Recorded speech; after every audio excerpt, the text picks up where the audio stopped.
নরসিংদীতে বাংলাদেশ জাতীয়তাবাদী দল বিএনপির চেয়ারপারসন ও সাবেক প্রধানমন্ত্রী বেগম খালেদা জিয়ার আত্মার মাগফিরাত কামনায় মিলাদ ও দোয়া মাহফিল অনুষ্ঠিত হয়েছে। মঙ্গলবার দুপুরে শহরের ভাগতি এলাকায় আয়োজিত এই অনুষ্ঠানে প্রধান আলোচক হিসেবে উপস্থিত ছিলেন জেলা বিএনপির সহসভাপতি খবিরুল ইসলাম বাবুল।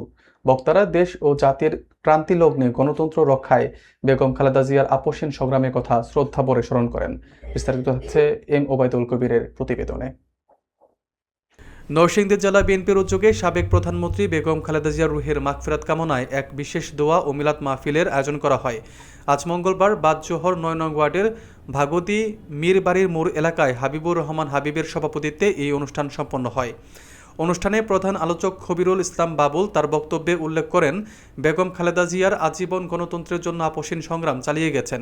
তিনি দলীয় নেতাকর্মীদের তার আদর্শ ধারণ করে সামনে এগিয়ে যাওয়ার আহ্বান জানান। বিএনপি নেতা নুরুল হক খন্দকারের আয়োজনে অনুষ্ঠিত এই মাহফিলে বিশেষ অতিথি হিসেবে উপস্থিত ছিলেন জেলা বিএনপির প্রচার সম্পাদক ইলিয়াস আলী ভুইয়া এবং যুগ্ম সম্পাদক রাশিদুল ইসলাম রায়হান সহ স্থানীয় শ্রমিক দল ও রিপোর্টার্স ক্লাবের নেতৃবৃন্দ। দোয়া মাহফিলে অংশগ্রহণকারী অন্যান্য নেতাকর্মীদের মধ্যে উপস্থিত ছিলেন মকবুল হোসেন ভুইয়া, আলম ভুইয়া ও জাকির হোসেন সহ দলের বিভিন্ন পর্যায়ের নেতা ও সাধারণ মুসল্লিরা। মোনাজাতে বেগম খালেদা জিয়ার বিদেহী আত্মার শান্তি কামনার পাশাপাশি বিএনপির প্রতিষ্ঠাতা শহীদ রাষ্ট্রপতি জিয়াউর রহমানের আত্মার মাগফিরাত এবং দলের ভারপ্রাপ্ত চেয়ারম্যান তারেক রহমানের সুস্বাস্থ্য ও দীর্ঘায়ু কামনা করে বিশেষ প্রার্থনা করা হয়। তো আমাদের নেত্রী যে উজ্জ্বল দৃষ্টান্ত রেখে গেছেন, ইতিহাসের পাতায় নাম লেখা থাকবে। পৃথিবীর ইতিহাসে এমন জানাজা কারো হয় নাই, সেটা প্রমাণ করে সে বারবার গণতন্ত্রের মা। সে যে গণতন্ত্রের মা, সেটা এই জানাজায় প্রমাণ করছে সারা বাংলাদেশের মানুষ।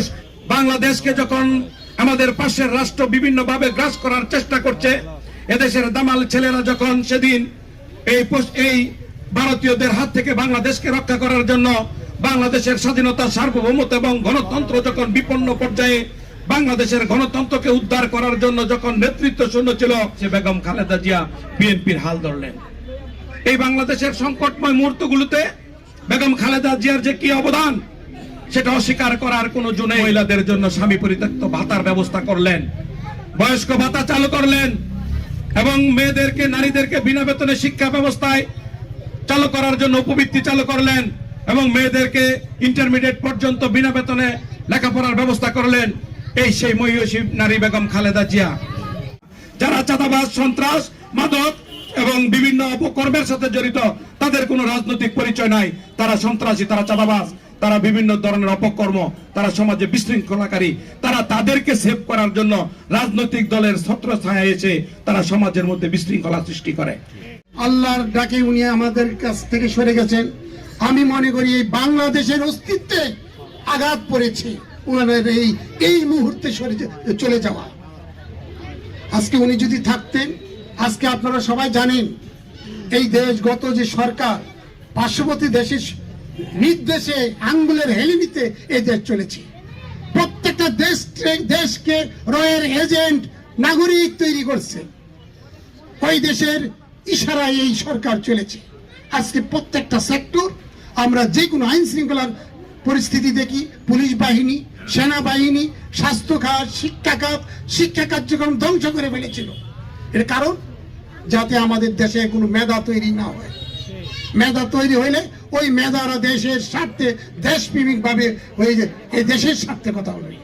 তারা বিডিআরকে কিভাবে হত্যা করেছে, সেনা অফিসারদের কিভাবে হত্যা করেছে, আপনারা সবই জানেন। এই জন্য আমাদের এই নেত্রী আজকে চলে যাওয়াতে আমাদের এই দেশের যে শূন্যস্থান তৈরি হয়েছে তা কোনো দিন পূরণ হবার নয়। রহমানের মতো, বেগম খালেদা জিয়ার মতো আবার নতুন উদ্যমে আমরা তারেক রহমানের নেতৃত্বে এই দেশকে ঐক্যবদ্ধভাবে গড়ে তুলব।